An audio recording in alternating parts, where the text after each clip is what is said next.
नमस्कार। आज वसईमध्ये काँग्रेस पार्टीने तिरंगा यात्रेचं आयोजन केलेलं आहे।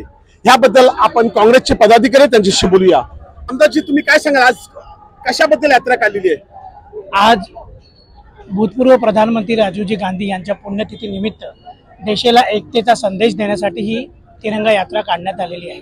देशाचं जे वातावरण आहे ते पूर्णपणे हिंदू मुस्लिम करण्याचा ज्यांचा प्रयत्न होता त्यांचा प्रयत्न हा हाणून पाडण्यात आलेला आहे।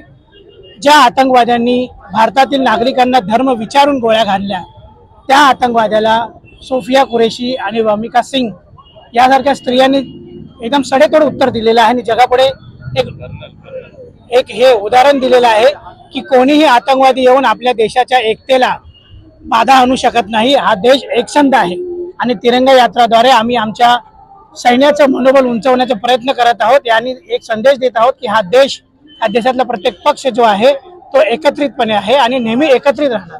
जय हिंद, जय महाराष्ट्र। आपल्यासोबत अनिल आलमेडे साहेब आहेत, जिल्हाध्यक्ष। ते काय सांगतात ते देखील ऐकूया।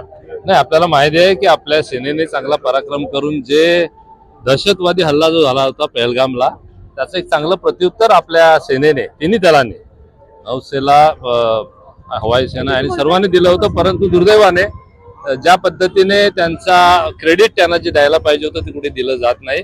देशाची जनता पहलगाम येथील अटॅक नंतर सर्वजण एकत्र आहेत। कितीही त्यांनी दिशाभूल करायचा प्रयत्न केला तरी आम्ही सर्व भारतीय एक आहेत। हाच संदेश या तिरंगा यात्रेतनं आपल्याला द्यायचा आहे आणि तोच उद्देश आहे। आणि गांधी फॅमिली, विशेष करून आज माजी पंतप्रधान राजीव गांधी यांची पुण्यतिथी आहे आणि त्या निमित्ताने पूर्ण देशभर काँग्रेसच्या पुढाकाराने आज तिरंगा यात्रा आज होत आहे आणि एक चांगला संदेश लोकांना त्या निमित्ताने देण्याचा आमचा प्रयत्न आहे। आपल्यासोबत काँग्रेसचे वरिष्ठ आणि काँग्रेसचे प्रभारी देखील आहेत, ते काय सांगतात ते ऐकूया।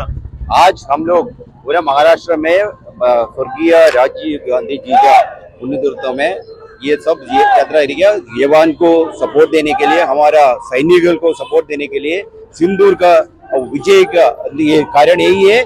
हमारे साथ ये पूरा जवान है, हम जनता का साथ है, जवान का साथ है। ये तो उसके हिसाब से पाकिस्तान का इतिहास हमारे इधर से हम खत्म कर दिया और हम सपोर्ट दे रहे हैं। तो वही है मिलिट्री को। काँग्रेसचं म्हणणं आहे की काँग्रेस हे बलिदान देणारी पार्टी आहे आणि काँग्रेसच्या आज पूर्व पंतप्रधान राजीव गांधी यांच्या पुण्यतिथी निमित्त आज संपूर्ण देशामध्ये तिरंगा यात्रा ही काढण्यात आलेली आहे। वसई लाईव्ह न्यूज साठी दिलीप डाबरेसह अब्दुल कलाम। नमस्कार।